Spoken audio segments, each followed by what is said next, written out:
Hey everybody, this is Hoang Zero here, and today we are going to be going over IRL gameplay footage that was taken after locals from yesterday. This is about 1 a.m., and I am joined with the leader of the Cult of Cherubi himself. Do you want to introduce yourself? Hello, my name is Dewey. I am the idea behind the Chirubimon, and I'm excited to be featured in this match list. Alright, so Dewey, or Dwayne over in my Discord, is a really good Cherubimon player. He, along with Hayes, and Hayes, it's spelled with a Z at the end and then a YES at the end. I swear there's a difference. But both of them, they all helped contribute towards creating yellow-based Cherubimon, which offers a lot of incentive over the normal purple-based Chirubimon that you may find.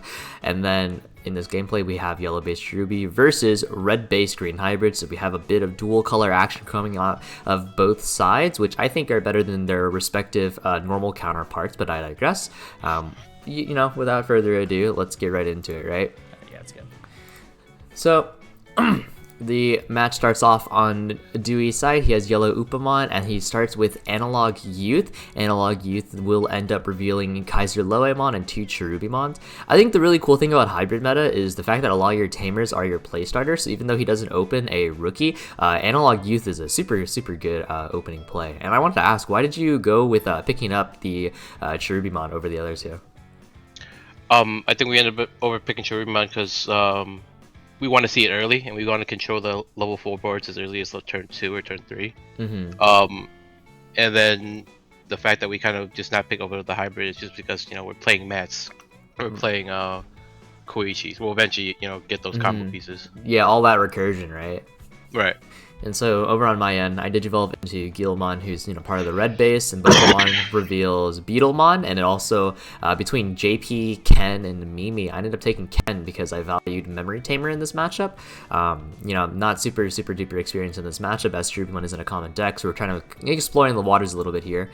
And you end out on Koichi with a huge consistency booster. Guilmon unfortunately hits the Analog Youth, which will accelerate the Cherubimon game plan very significantly. So rip Guilmon.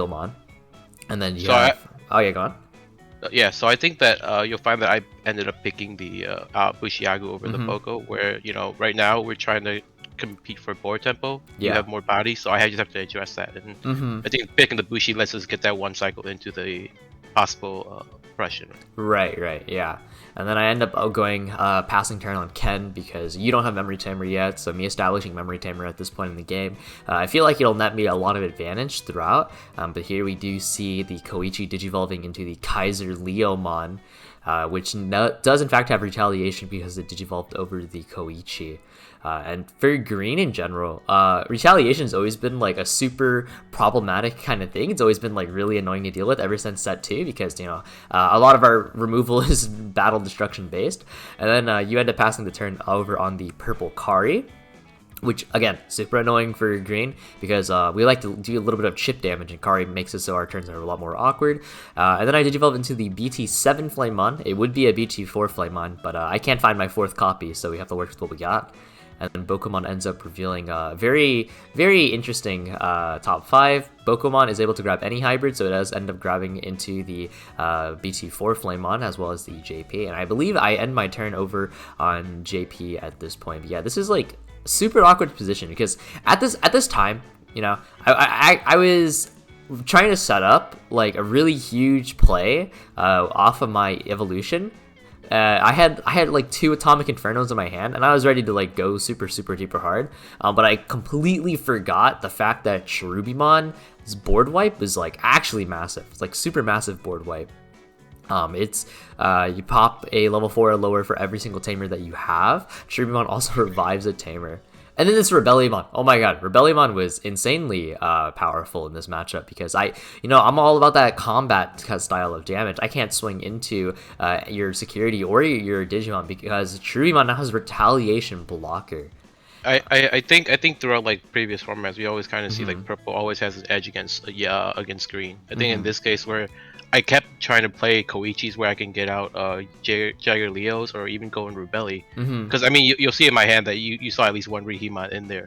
But I would rather get the value from the blocker retaliation for the potential Ancient Rhino Beetle than anything else. Yeah. And we really value that type of combat mechanic against green, where it's just they have to have piercing to survive. Yeah, I mean historically, so it's kind of weird actually, because yeah, purple used to like destroy green, like absolutely like one-sided, but then purple started shifting to this like on deletion with during BT4 and BT5, and so green had Nidhogg, right? We were very Nidhogg focused, so we were able to just bot tech all the on deletion away. So I know like Don Devi players like Tesseros got super duper sad, but yeah. At this point, I mean, you have 4 tamers up. I got board wiped by Cherubi. I'm just trying to like stabilize. I'm like praying at this point that you don't end up killing me. You know, this is what like turn 4 for you, turn 3, turn 4. It's like super early in. And I'm just hoping the fact that you don't have any way to actually like completely smash me.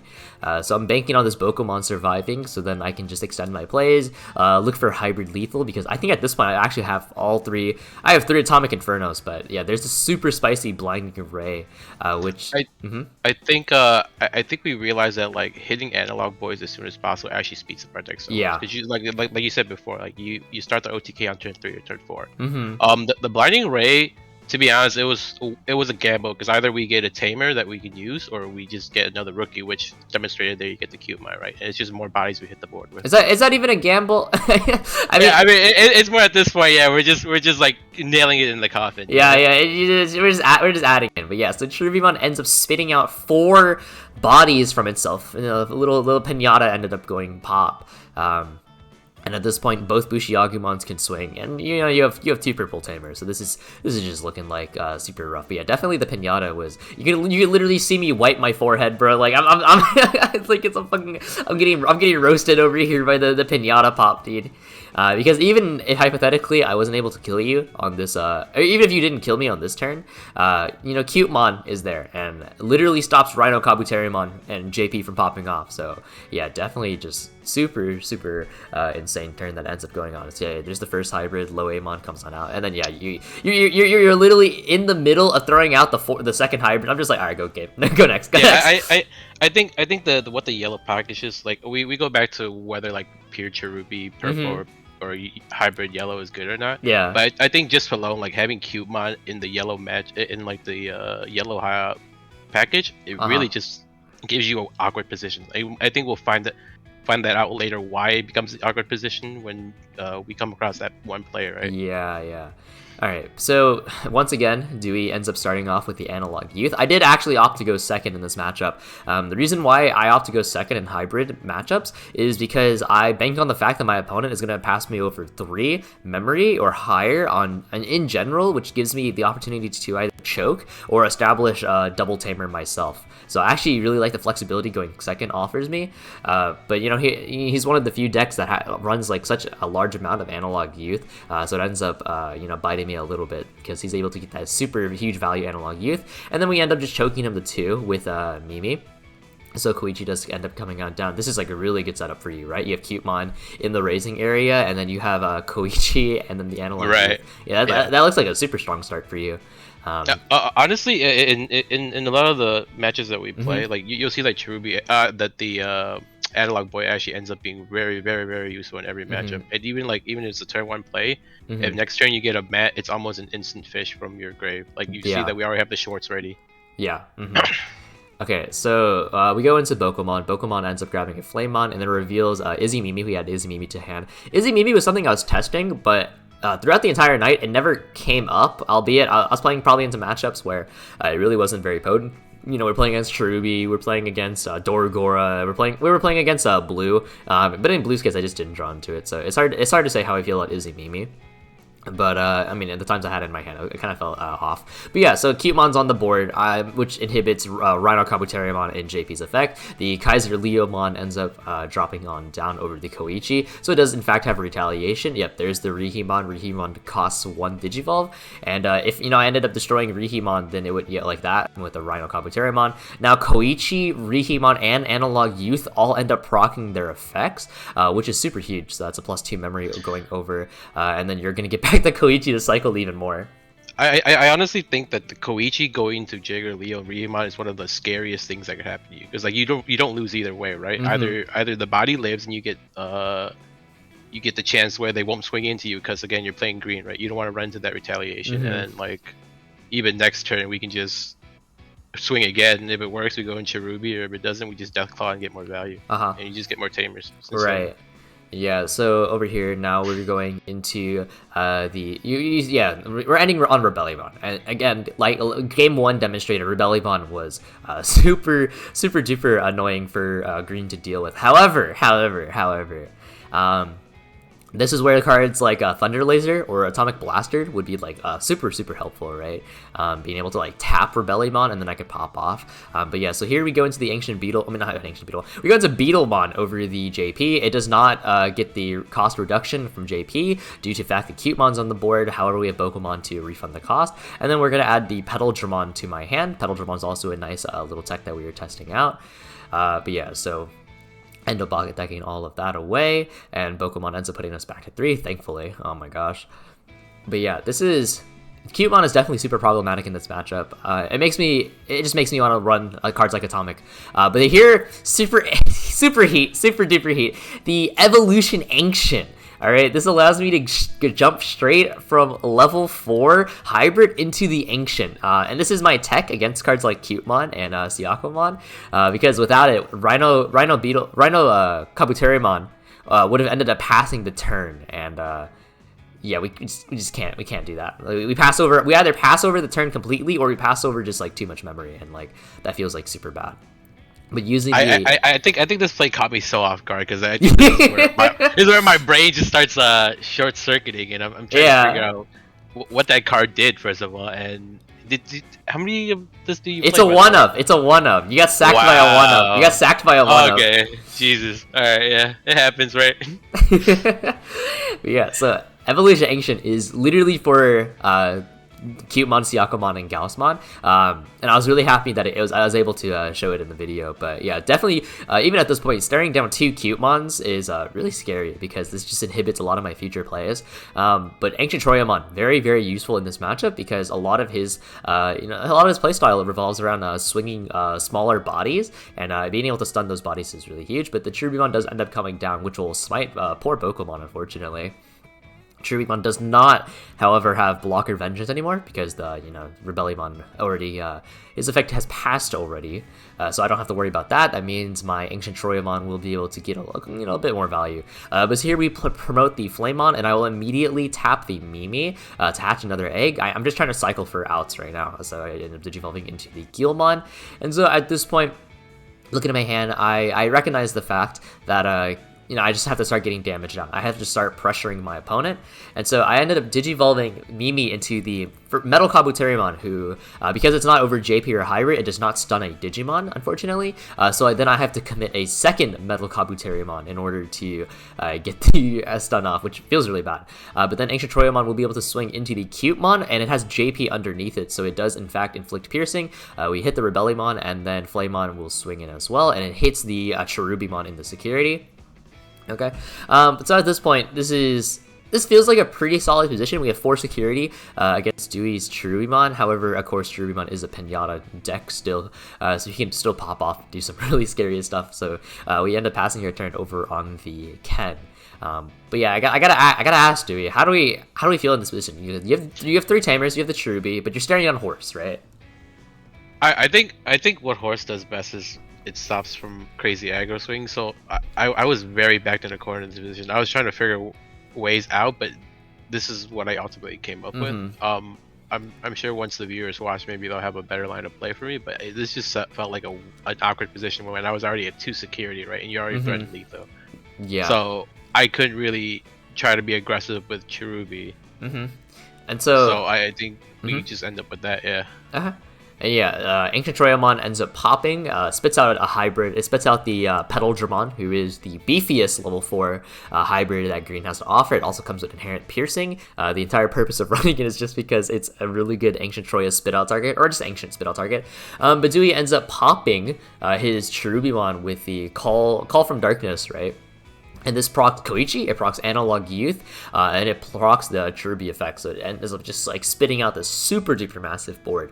And I think the coolest thing about this deck is the fact that multiple Analog Youths can proc whenever you're level 5 or higher with source pops. So sometimes you just end up going like +3, +4 memory, and like that's so crazy. It's like actually super fun. But yeah, so we do see, yeah, so right now he's contemplating what he wants to spit out. He ends up spitting out Bokomon right there, yeah. So Bokomon ends up coming on out. I believe, what was it? I think it was Salamon, if I remember correctly, right? Trying to get a little bit of that healing going on. And so it's now my turn. And then you ended up passing turn on Kari. So Petalgramon is going to swing into Cupemon. That will inflict the piercing damage.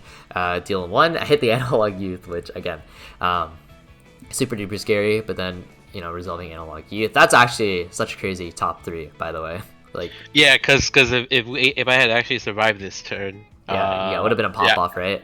Yeah, exactly. Yeah, and then Guilmon swings in, does the last, and then Arbor for game. But yeah, so. Overall, I think the matchup was actually like, I think it was a really good demonstration of both sides of the spectrum. Like, it showcased the Cherubimon strengths of the Pinata style. It showcased Green's strength of the fast evolution and whatnot.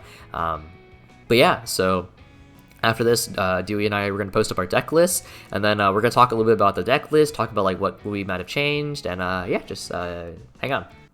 Alright, so here we have the deck list from Dewey, who is piloting the Chirubimon, and so as you can see, this is yellow-based Chirubimon. So Dewey, I have a couple of questions for you. Question number 1, how did the deck feel in general? Like, how are we feeling after last night? I think after feeling out how the playstyle is last night, playing against a lot of aggro decks, and even playing against your deck, I found out that Rebellion actually comes up quite a lot in terms of the D2 survive. Mm-hmm. And need to us to get through the next turn for Chirubi to get stronger, right, in the grave. Okay. And so do you feel like Rebellion like just overperformed more than you expected in general, right? I think it's a great deterrent, and then I think if it was up to me after testing last night against a few other players, I would say Rebellion to 3 in the main deck. It would be the call, yeah. Mm-hmm. And so do you feel like there's any cards that maybe underperformed?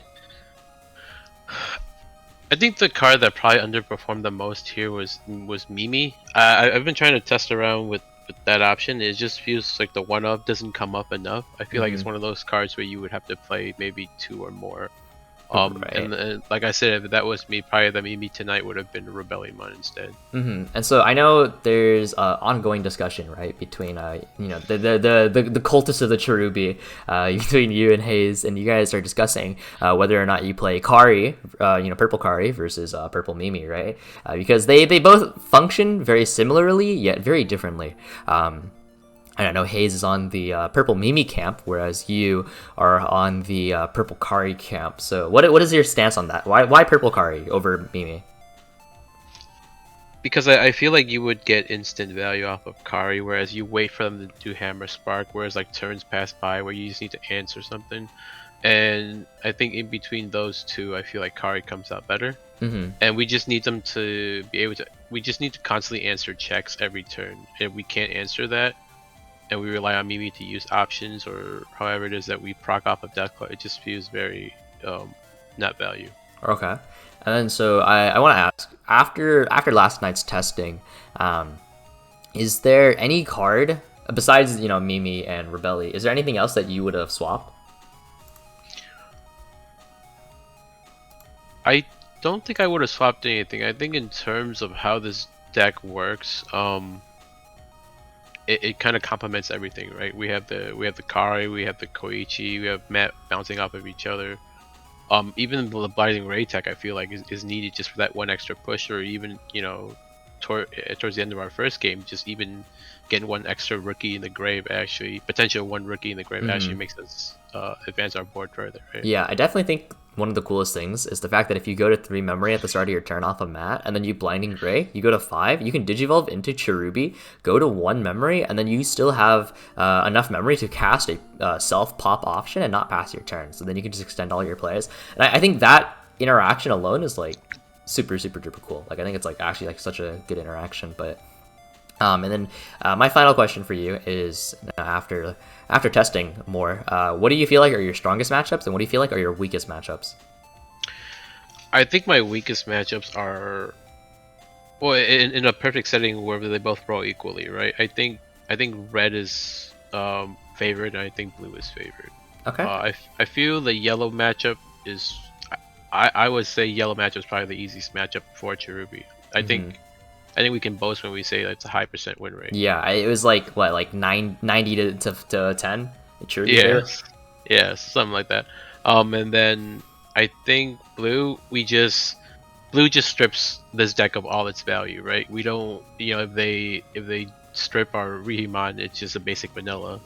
Chirubimon not being able to swing, or us not being able to pop the Death Claw and then get the memory back really hurts us there too. So blue is just, we just admit it's a bad matchup. And then, how do we feel about Loop? Because I think Loop would probably give you a rough time, right? I gotta imagine, since you're such a slow deck, you give him time to start looping. Or do you feel like your Pinata goes fast enough to beat Loop? I think I forgot about Loop for a bit because I haven't really played much against the deck, but I think from what I've seen in you testing or seeing some of our people on our Discord, I think it's a very hard matchup, and I think tonight, after we add in the 3 Rebellion, I kind of want to play test against other Lilith Loop players and see where it stands.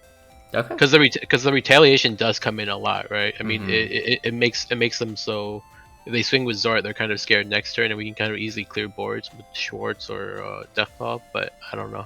Well, that's assuming Zwart doesn't pop Rebellion, right? So you have to devolve, right. You have to devolve into Cherubimon. Right. Yeah. Okay. And then Zwart doesn't pop Cherubi, right?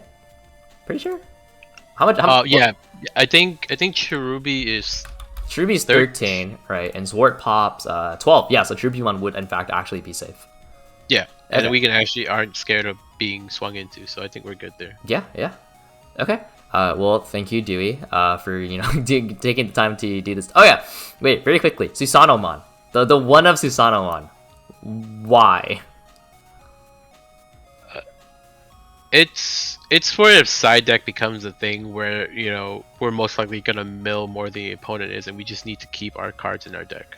So one of the interesting rulings that at least I recently found out is the fact that you can use Susanomon effect to bot deck 10, but then not digivolve to Susanomon, so it doesn't consume 7 memory.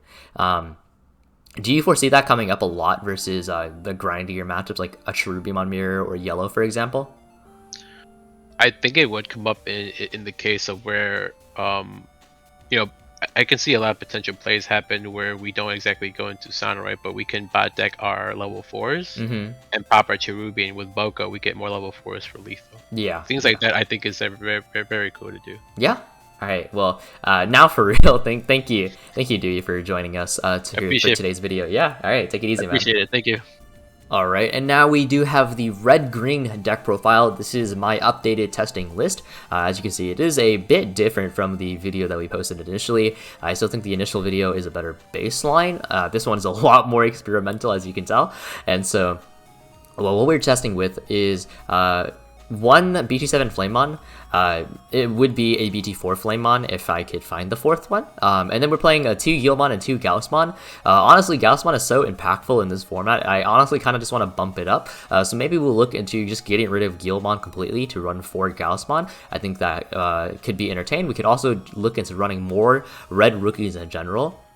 We're doing one of Arbormon and one of Petaldramon's. Petaldramon's entire concept is the fact that it doesn't rely on JP in order to gain piercing, so a lot less reliant on seeing that specific piece, as well as being the strongest and biggest target to call off of Troya or Beetle. And so that's the thought process there.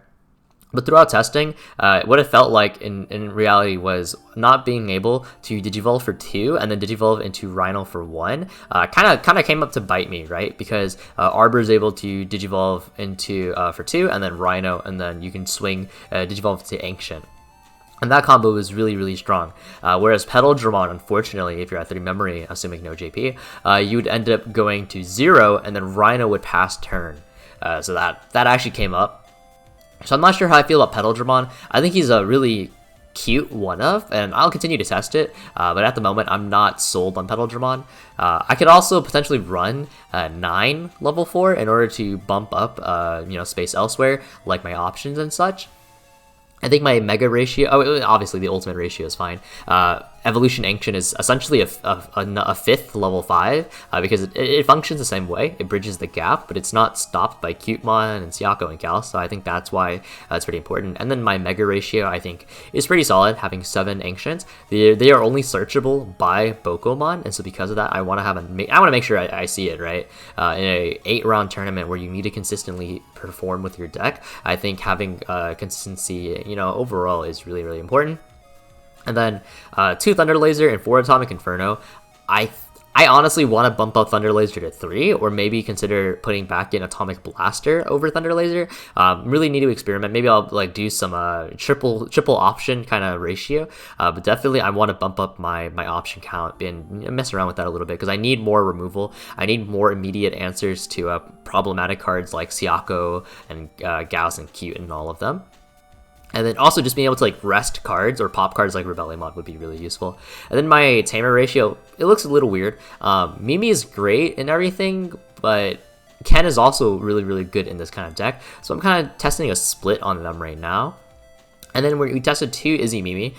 Izzy Mimi didn't come up a lot last night, although I don't think it's a bad card at all. I think it's a pretty good card this format. But the issue is having all of these 4-cost Tamers, I feel like is a tad bit expensive. So this might go back to being a 2-cost Izzy, just for cost sake. I don't think Izzy Mimi is bad by any means. I just think maybe too many 4-cost. Maybe we'll do like a 1-1 split with Izzy Mimi and then 2-cost TK. But yeah, overall, red-green hybrid still performing very, very well. Being able to Atomic Inferno with the piercing is some major damage that your opponent cannot overlook. So regardless, thank you guys so much for watching. I know this is a very different video. I spent a lot of time editing, recording, so this is probably the video that's taking up the most time editing for sure, I would say. And I know this is a bit different of a style when it comes to gameplay footage. I know a lot of people, they're here just for like a play-by-play. I wanted this one to be a little bit more comprehensive when it comes to getting perspective from both players' sides, myself and my opponent. So hopefully you guys like to enjoy this and get a little bit more in-depth thoughts and details regarding that. So if you like this kind of style, please let me know so I can improve the quality of my videos going forward. If there's any changes you would like or anything that you particularly like in general, please let me know as well so that we can have more consistency and update this as we go forward. So regardless, thank you all so much for watching, and thank you.